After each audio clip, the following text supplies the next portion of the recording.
Did you ever notice most little towns or cities have one little road that they're kind of leery of? It's got sharp curves. They call it Dead Man's Curve. It's a high accident spot. There's hauntings, ghostly apparitions, and fog most of the time. Well, July 1890, there were hauntings, apparitions, and demons on this road. This road is the Pottsy. It's just outside of Mahanoy City, Pennsylvania. Come along, I'll tell you a story about it. Every small community seems to have a road known as Dead Man's Curve. It's usually a lonely road with treacherous curves and frequently foggy.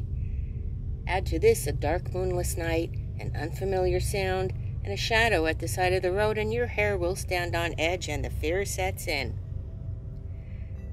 This hilly and curvy road near Mahanoy City, Pennsylvania fulfills all the menacing categories to classify it as a Dead Man's Curve.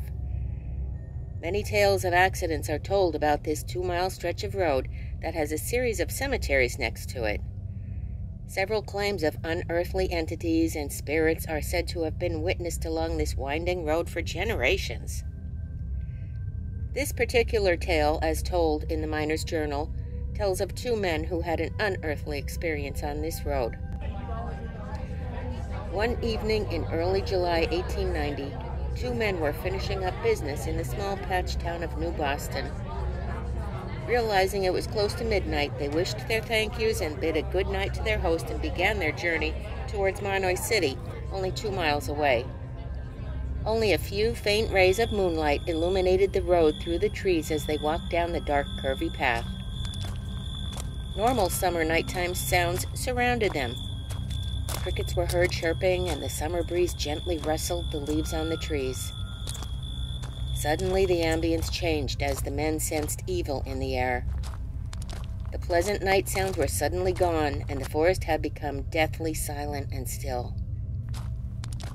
With their senses on high alert, they kept walking.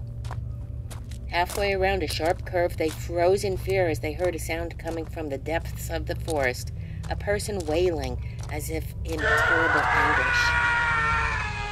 The wailing got louder, seeming to get closer. They felt as if they were being watched by someone or something.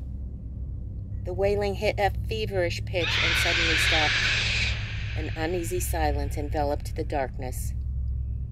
With no warning, a bright light pierced the darkness. They saw an apparition. Their blood ran cold when they realized it had no head. With the apparition only about 30 feet away, the light dimmed, the forest darkened, and the spirit began to emit a blood-curdling shriek. It started chasing the men. They ran for their lives. Just when they thought they were nearing safety, the apparition appeared in front of them, blocking their path.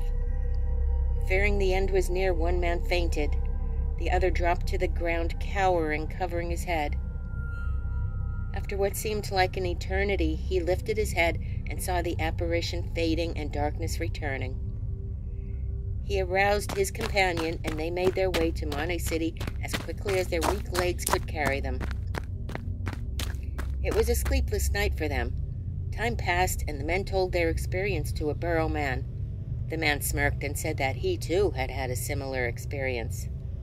One of the travelers could not shake the experience and told his story to the Miner's Journal reporter as a warning to other travelers.